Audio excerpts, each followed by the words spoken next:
Hello, ഇതാണ് മക്കളെ വെള്ളയാണി കായൽ. ഒരുപാട് ദിവസങ്ങൾക്ക് ശേഷം ഞങ്ങളിതാ ഇന്നലെ സൺഡേ ഞങ്ങൾ അവിടെ പോയായിരുന്നു.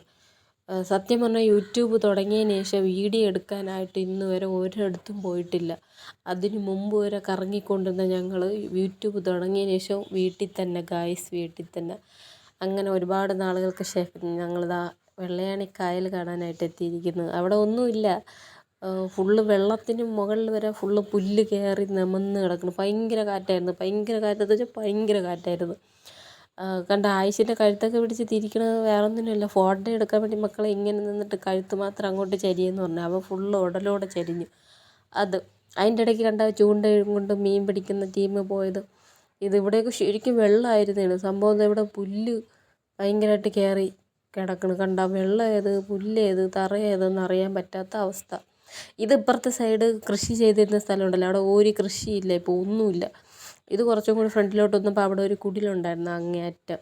അതെല്ലാം വെള്ളം കയറിപ്പോയി ഗൈസ്, അവിടെ ഒന്നുമില്ല. ആ പാലത്തിൻ്റെ അടിയിൽ കൂടെയൊക്കെ പോണ വെള്ളം. കൊള്ളാം, കാണാനൊക്കെ ഭംഗിയുണ്ടായിരുന്നു, ഫുള്ള് പച്ചപ്പായിരുന്നു. ഇതാണ് മക്കളെ സ്ഥലം. ഇതാണ് പുഞ്ചക്കരി ഷാപ്പ്. അത് ഒട്ടകം വയസ്സായ ഒട്ടകം, ചാവാറായ ഒട്ടകം, പാവം.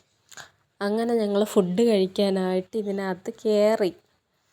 വലിയ ഒന്നും ഇല്ലായിരുന്നു, ആളൊക്കെ കുറവായിരുന്നു. 2 ഫാമിലി ഉണ്ടായിരുന്നുള്ളൂ. ചേട്ടൻ ചോദിക്കുകയാണ് കള്ള് വാങ്ങിക്കട്ടാന്ന്. എൻ്റെ മുഖം മാറി. ഞാൻ പറഞ്ഞു വേണ്ടെന്ന് പറഞ്ഞു. ഭാഗ്യത്തിന് അന്ന് കള്ളില്ലായിരുന്നു അവിടെ. കുറച്ച് പയ്യന്മാർ വന്നിട്ട് കള്ളില്ലാന്ന് പറഞ്ഞപ്പോൾ അവന്മാർ തിരിച്ചു പോയി.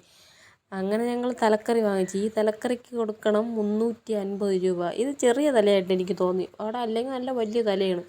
മീനൊക്കെ പോയി നോക്കിയായിരുന്നു ചേട്ടന്, പക്ഷേ ഇഷ്ടപ്പെട്ടില്ല. അല്ലെങ്കിൽ ചേട്ടൻ പൊരിച്ച മീനൊക്കെ വാങ്ങിക്കണതാണ്. അന്ന് കണ്ടപ്പോൾ ചേട്ടന് ഇഷ്ടപ്പെട്ടില്ല, വേണ്ടെന്ന് പറഞ്ഞു. അങ്ങനെ പിന്നെ അത് വാങ്ങിച്ചില്ല. പിന്നെ മരിച്ചിനിയും ഈ തലക്കറിയും പിന്നെ നമ്മൾ അപ്പം ഓർഡർ ചെയ്തായിരുന്നു. അങ്ങനെ ഒരു 10 അപ്പവും മരിച്ചിനിയും തലക്കറിയും കൂടെ നമ്മൾ 3 പേരും കൂടി കഴിച്ചു. എരിയെന്ന് പറഞ്ഞ എൻ്റെ പൊന്നമ്മച്ചി, ഭയങ്കര എരിയായിരുന്നു. കണ്ണ് കണ്ട എൻ്റെ വായിൽ ഇപ്പം തന്നെ കപ്പൽ പോണ്. നമ്മൾ കഴിക്കുമ്പോൾ എന്തൊരു ടേസ്റ്റ് എന്നറിയാം, ഒടുക്കത്തെ ടേസ്റ്റായിരുന്നു. എരിയാണെങ്കിൽ കരഞ്ഞു വിളിച്ചൊക്കെ കഴിച്ച് ഫുള്ള്. ലാസ്റ്റ് ഗ്രേവി മാത്രമേ ഉണ്ടായിരുന്നുള്ളൂ. ആയിഷിന് മീൻ എരിയില്ലാത്ത ഭാഗം കൊടുത്തു. ഇതാണല്ലോ അവിടുത്തെ അപ്പം. അപ്പവും മീൻകറി കിടിലൻ കോമ്പിനേഷനാണ്. എനിക്കും ചേട്ടനും ഭയങ്കര ഇഷ്ടമാണ്. ആയിഷ് അപ്പം അങ്ങനെ കഴിച്ചില്ല, അവന് മരിച്ചിനി ഭയങ്കര ഇഷ്ടമാണ്. അങ്ങനെ അവന് മരിച്ചിനി വാങ്ങിച്ചു കൊടുത്തു. അവൻ മരിച്ചിനി കഴിച്ച്, മരിച്ചിനിയും മീനുമായിട്ട് കഴിച്ച്. അങ്ങനെ നമ്മൾ മൊത്തം കഴിച്ച് മഷിയാക്കി കളഞ്ഞ്. അതിൻ്റെ തലേന്ന് വെറുതെ വിട്ടില്ല, മറ്റേ ചിക്കൻ്റെ കാല് കടിക്കുമ്പോഴാണ് തല കടിച്ച് തിന്നണത്. അങ്ങനെ അത് ഫുള്ള് കഴിച്ച മണ്ടേരെ ഭാഗം കിടില ടേസ്റ്റ് അല്ലേ. ഇതിൻ്റെ മുള്ളൊക്കെ ആണെങ്കിൽ നല്ല അടിപൊളിയായിട്ട് വെന്ത്. അങ്ങനെ മൊത്തം കഴിച്ചതാ മഷിയാക്കി കളഞ്ഞു. ഗ്രേവി മാത്രം മിച്ചം. ആ കുടംപുളിയൊക്കെ കഴിക്കുക എന്തൊരു ടേസ്റ്റ് എന്നറിയാം അതിലെ. അങ്ങനെ അതെല്ലാം കഴിച്ച് നമ്മൾ ഇറങ്ങിയായിരുന്നു. കഴിച്ച് ഇതെല്ലാം ആക്കി പ്ലേറ്റിൻ്റെ കാലിയായത് വരെ കാണിക്കുകയാണ്. കരഞ്ഞ് വിളിച്ചൊക്കെ ഇറങ്ങി. എന്തൊരു എരിയായിരുന്നു. എരി ഇപ്പോഴും എൻ്റെ മനസ്സിൽ ഇരിക്കുന്നു. സംഭവം നമ്മൾ കഴിച്ചിട്ടിറങ്ങി. ശരിയൊന്നും അറിഞ്ഞില്ല. അങ്ങനെ നമ്മൾ കഴിച്ചിട്ടിറങ്ങിയപ്പോൾ 1-2 ഫാമിലിയൊക്കെ വന്നു കേട്ടോ. അങ്ങനെ ഞാൻ ഒട്ടകത്തിനെ കാണിച്ചു തരാം. ഒട്ടകം അവിടെ നിൽക്കുന്നു. അത് ഇതുവരെ ഇരുന്നില്ല, വന്ന സമയത്തെ അതവിടെ നിൽക്കണം.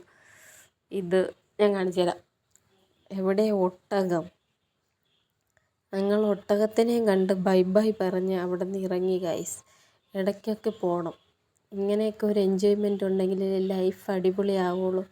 ഞാൻ കാണിച്ചു തരാം ഒട്ടകം. എവിടെ തിരി. അതാണ് ഒട്ടകം. അപ്പോൾ ഇന്നത്തെ വീഡിയോ ഇത്രയേ ഉള്ളൂ മക്കളെ. Tata bye bye. അടുത്തൊരു വീഡിയോയിൽ കാണാം.